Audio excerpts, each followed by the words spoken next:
Renungan Pesta Tritunggal Maha Kudus berdasarkan Injil Yohanes bab 3 ayat 16 sampai 18. Bapak, Ibu, saudara-saudari umat beriman yang terkasih dalam Kristus. Santo Cyrillus dari Slovakia menggunakan matahari sebagai perbandingan untuk menjelaskan misteri Tritunggal Maha Kudus.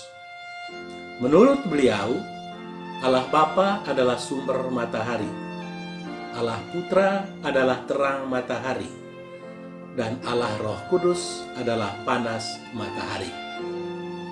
Ketiganya berbeda, tetapi tetap satu, yakni matahari. Demikian pun dengan Allah Tritunggal, yang adalah satu, tetapi terdiri dari 3 pribadi. Sementara itu, Santo Yohanes Vianney menggunakan lilin bernyala dan mawar untuk menjelaskan misteri Tritunggal Maha Kudus. Menurut dia, terang lilin memiliki warna, panas, dan bentuk. Tetapi ketiganya mengungkapkan satu kenyataan yang sama, yakni cahaya lilin. Demikian pun halnya dengan mawar. Mawar memiliki warna, harum, dan bentuk. Tetapi ketiganya mengungkapkan satu kenyataan yang sama, yakni bunga mawar. Demikian pun Allah yang satu menampakkan diri dalam 3 pribadi, yakni Bapa, Putra, dan Roh Kudus.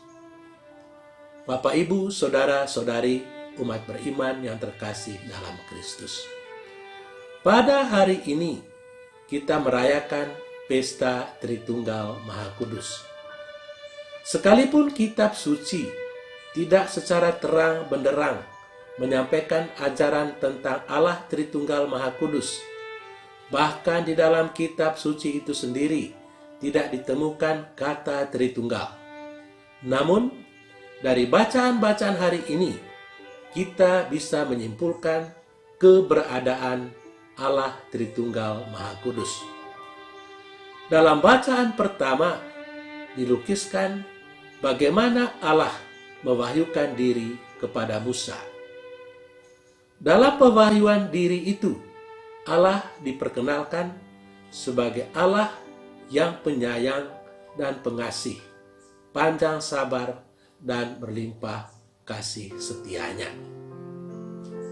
Di dalam bacaan kedua yang diambil dari surat Rasul Santo Paulus kepada umat di Korintus, Santo Paulus menggunakan rumusan berkat apostolik atas nama Tritunggal Maha Kudus.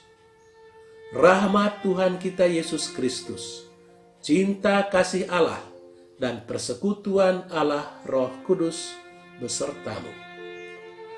Dengan rumusan berkat itu, Paulus mengingatkan umat di Korintus tentang kasih Bapa, tentang rahmat yang diterimai melalui Yesus Kristus, dan tentang kekuatan yang mempersatukan dari Allah Roh Kudus. Sementara itu, di dalam Injil kita mendengar kisah tentang pertemuan Yesus dengan Nikodemus. Dalam pertemuan tersebut, Yesus menyampaikan kepada Nikodemus tentang Bapa, yakni Allah Bapa, yang mengutus dirinya, yakni Allah Putra, dan tentang Roh Kudus yang akan diutusnya.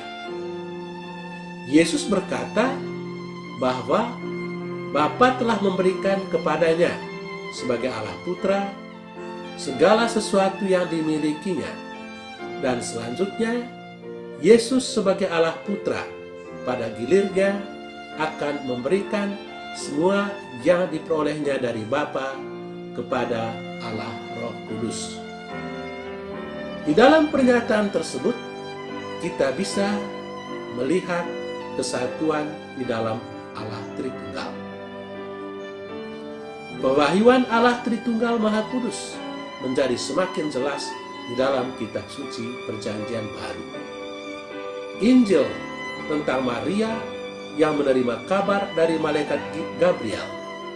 Injil Lukas bab 1 ayat 26 sampai 38 melukiskan bagaimana Allah Bapa pribadi pertama mengutus malaikat Gabriel untuk menyampaikan berita bahwa Allah Roh Kudus pribadi ketiga akan menaungi Maria dan bahwa dia akan mengandung dan melahirkan seorang anak laki-laki yang disebut anak Allah yang Maha Tinggi, pribadi kedua.